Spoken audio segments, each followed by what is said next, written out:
calm down before you stress up the groove. The energy a little different when the blessings accrue. Hey, who you talking to? Just know I ain't no regular fool. Could be anything in the world, but I can never be you because I mean, we got to be excited about the future. We got to do things that make us want to live.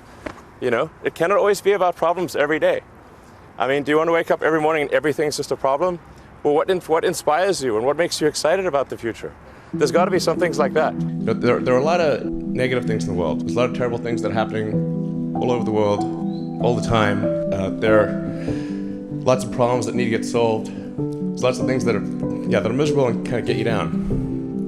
But life cannot just be about solving one miserable problem after another. That can't be the only thing. There need to be things that inspire you, that make you glad to wake up in the morning and be part of humanity.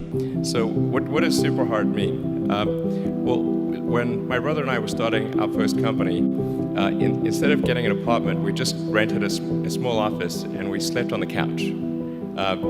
And we showered at the YMCA, and we're so hard up we had just one computer. So the website was up during the day, and I was coding at night, 7 days a week, all the time. And I sort of briefly had a girlfriend in that period, and in order to be with me, she had to sleep in the office. So work hard, like every waking hour. That's the thing I would say particularly if you're starting a company. And I mean, if you do simple math, you say like, okay, if somebody else is working 50 hours and you're working 100, you'll get twice as much done in the course of a year as the other company.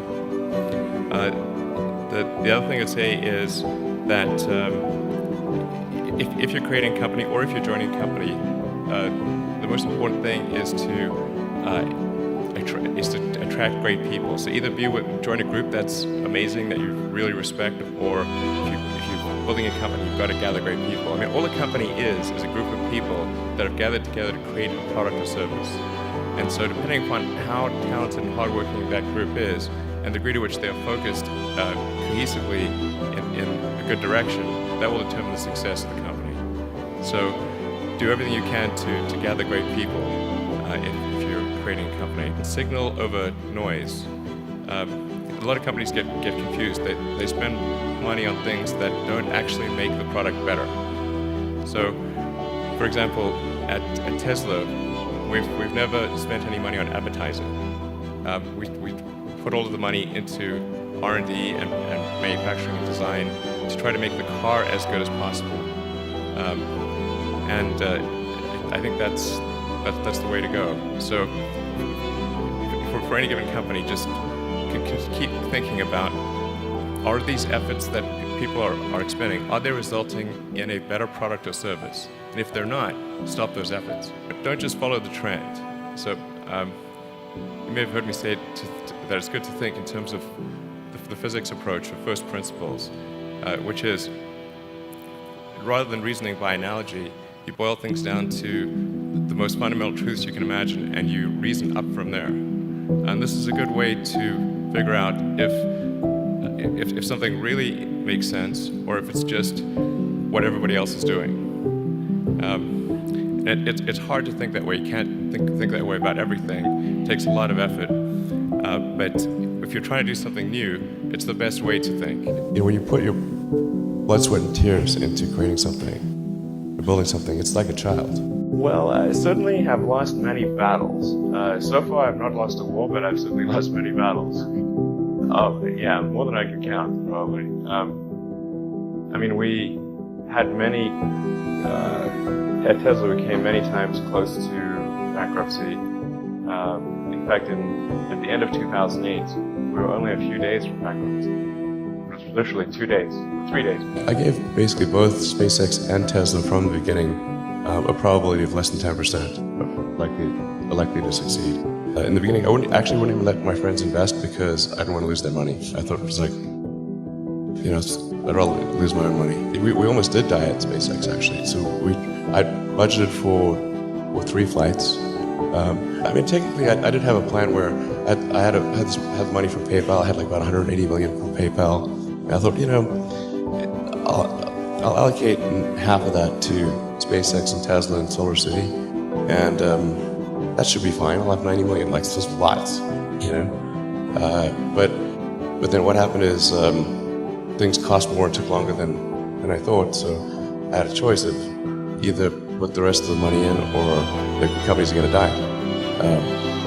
And so I ended up putting all the money in and borrowing money for rent from friends. If you want to try to come up with an innovative breakthrough, that's going to be how it is. Anything which is significantly innovative is going to come with a significant risk of failure. You've got to take big chances in order for the potential for a big positive outcome. If the outcome is exciting enough, then taking a big risk is worthwhile. It's really how I approach it. But then once executing down a path, I actually do my absolute best to reduce risk, you know, because or to improve another way of saying it, to improve the probability of success, because when you try to do something that is very very risky, that you have to spend a lot of effort trying to reduce that risk as you embark down that path. I mean, I think I'm kind of constitutionally just geared to just keep going. I don't know. It's